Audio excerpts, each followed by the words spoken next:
That is a Sony a7 III recording on a 24mm lens, and so is this, but it's not got the 24mm lens. The difference between this and that is that this one's new, and with that means it needs to be set up as a new camera. It means I have to go through the hundreds of pages of menu settings that Sony has delightfully put on this and figure out what the hell I'm supposed to do with it all.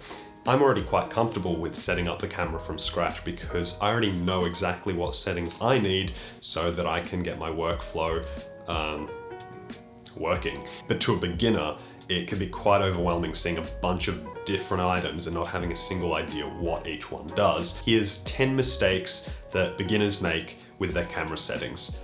I'm sort of like self-conscious of the potential glare that these glasses are creating, so I'm just gonna take them off. I can see.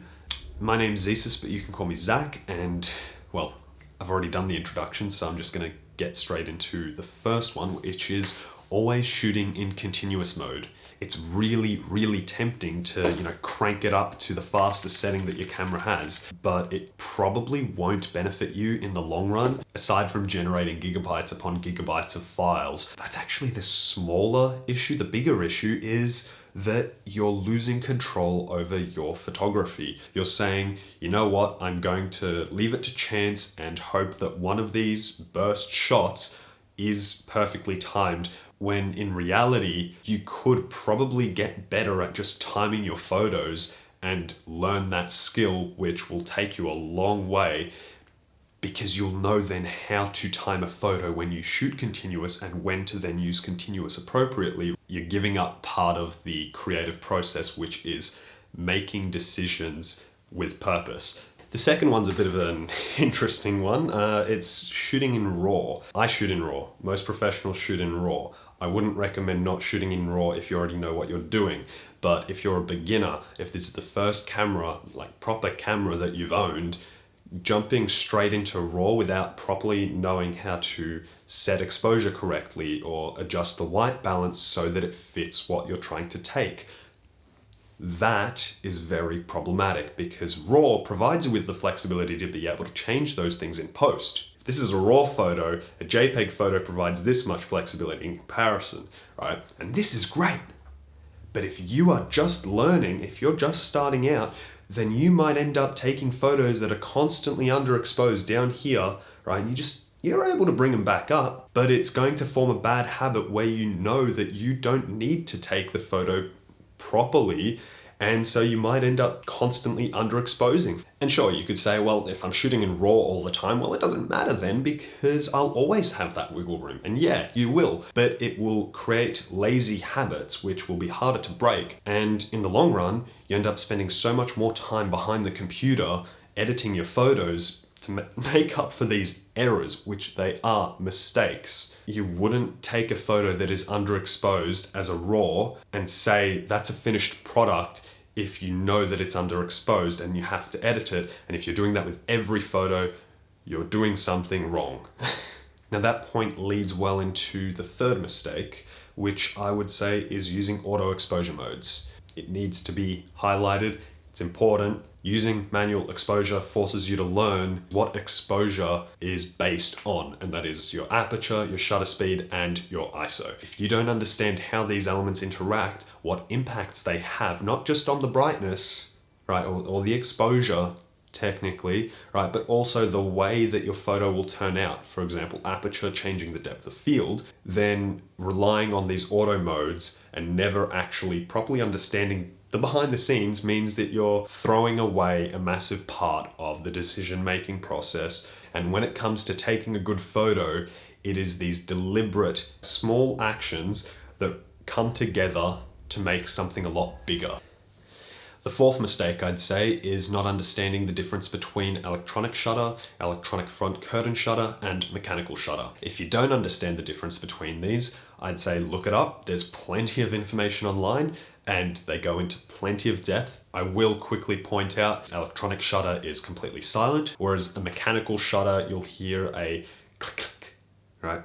That's the best way I can put it, because you've got the first shutter curtain, which is mechanical, and then the second one, This is the first click, this is the click, click. And electronic front curtain shutter is where you've got the front shutter completely silent, and then the second one comes through mechanical. The main advantage of that being that it reduces shutter shock, which is where your physical shutter, the mechanical shutter, vibrates your camera and results in potentially blurry images, particularly noticeable at longer focal lengths and at slower shutter speeds. However, it doesn't mean that because this is the default on a Sony a7 III, that is the only mode that you should ever use. Depends on your use case, but you won't know until you actually understand how they work. So look into it. The fifth thing, let me check my notes. Oh, and I almost forgot to mention, I have prints and I have presets. That's right, prints and presets. How great. So if you want something cool to fill up the empty wall that you have in your home, it won't fill up the empty hole in your heart, but that's okay, because at least it makes the place that that heart resides in look cooler. And on top of that, if you want creative, stylized presets that I've designed myself, that I love using, that I use to edit my photos, then it's all there. It's all there. Just the same link, okay? It's in the description, zesus.au. That's my store. Get your prints, get your presets, whatever. Just have fun with it. The fifth mistake is not using the histogram correctly, or just not using it at all. The display that you see with your photo is helpful, but the histogram provides you with absolute information, which is particularly useful if you're trying to avoid underexposing or overexposing, and just use the histogram. Number 6, which is exclusively for Sony cameras, is thinking that picture profiles don't matter. If you're shooting video, then yes, picture profiles do matter. If you don't know what a picture profile is and you're shooting video on your Sony camera, then seriously, look it up. It will drive you nuts. It drove me nuts, but it does help a lot when you actually start to understand what it's doing behind the scenes. That aside, it actually does matter for photos, even though people say online it doesn't have any impact. It does. And it's stupid. It is so damn stupid. If you shoot video and you use picture profiles and you're using a gamma curve that is not still, it is not the still gamma curve, then it will impact how your photos look and how they display in Lightroom. Gerald Undone did a great video on this. It blows my mind that this actually happens. So if you shoot video on a Sony camera and you're using picture profiles, make sure that you check your gamma curve when you're switching onto taking photos, because it will actually impact your photos. And it's really dumb, I hate it. Number 7 is white balance, which is incredibly easy to change in post, but lots of people also just don't fully understand how white balance works. That's not good. Don't just use auto white balance all the time, because it will result in inconsistent outcomes if you are shooting in a very consistent environment. If you're doing something that is constantly changing, then auto white balance can be really, really handy. But if you're in a studio environment, for example, using auto white balance is wrong. Just don't do it. Don't. I'm getting very tired right here. It's 2 a.m. and I feel sick. All right, number 8 and 9 are pretty similar, so I'm just gonna pile it into one. Using custom buttons and using custom menus, or more specifically, not using them. You should use them. Your camera should become an extension of you. And as I said before, camera menus suck, okay? So use the custom menus so that you can add the most important menu items so that they're easy to access. Just like that. Okay? And same goes with custom buttons and just custom functionality. Make your camera your own. My ISO, I don't click to, pull up the ISO menu and then select up, down, whatever. Pain in the ass. I just rotate, because my shutter is this wheel, my aperture is this wheel. Why should I then have it that my ISO has to be clicking on this and then rotating? Just make it that. That's what I do, right? And then on top of that, if you've paid this much for a camera that has custom buttons, use them. Figure out what setting you are constantly changing that isn't just instantly available by the default buttons. That is most likely what you want your custom buttons to do. And it saves you time and it makes life easier, And when you give your camera to other people, they'll be like, what the hell is this? And that's the fun of it, because you throw people off, but it works for you. And that's what photography needs to be about. Damn it, it's about working for you. Number 10 is not giving a shit. Sorry, not caring. By understanding how your settings on your camera actually work, you then start to piece together all the individual elements that are going into your photo. Think about the most basic stuff, your exposure, right? Some people just leave it on auto and call it a day. But as I said before, when you understand how to set exposure correctly and then how to adjust it deliberately, that is when you are now making an impact on the final output with intent, with deliberate intent. And that is fundamental to the creative process. Exposure is the most basic things that I could use there, but I could refer to something like the steady shot settings in the Sony cameras. I bet a lot of you don't realize that instead of just toggling steady shot on and off, you can change it so that it's manual. This information isn't particularly helpful if you're using lenses that are designed to work with the camera, because the lens will communicate to the camera, I'm 24 millimeters, set the steady shot to be 24 millimeters, and it will do that automatically,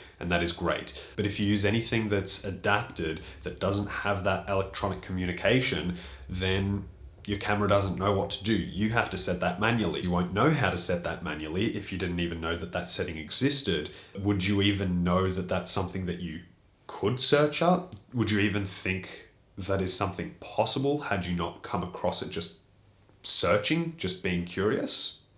Maybe, maybe not. Depends on your level of technical knowledge, depends on the way that you go about problem solving as well. But the one thing that trumps it all is if you just went into your settings and looked at them and thought, what does this do? I'm going to find out, then you're not going to come into that issue where you're missing out on these features that your camera is packed with because you're actively seeking them. That, or you can read the manual. So you either read the manual or you go through it all and experiment and have a bit of fun while doing it and annoy the people in your house by taking photos of them to test out the new settings. You tell me which one sounds better. That's 10 mistakes. 10 mistakes that lots of beginners tend to make when setting their camera settings. The main purpose of this video isn't really to highlight, oh, these are just things that you're doing wrong and you're wrong for doing so. I would rather encourage curiosity and actually engaging with what you're doing more, which is why I'm putting this together. Like, comment, subscribe, do that stuff. Let me know, have you made these mistakes before? You probably have. I have. I've made these mistakes before. I don't care. I actually do care because I'd love to hear it. Just let me know. And on top of that, if you have any other ideas for what I should do in the future, let me know, because I'm losing my mind here trying to think of video ideas, but at the same time having so many ideas that I'm becoming overwhelmed with how many ideas I'm having, and it's just ideas. And it's crazy, I'm losing my mind, and that's enough. See ya next time. Goodbye.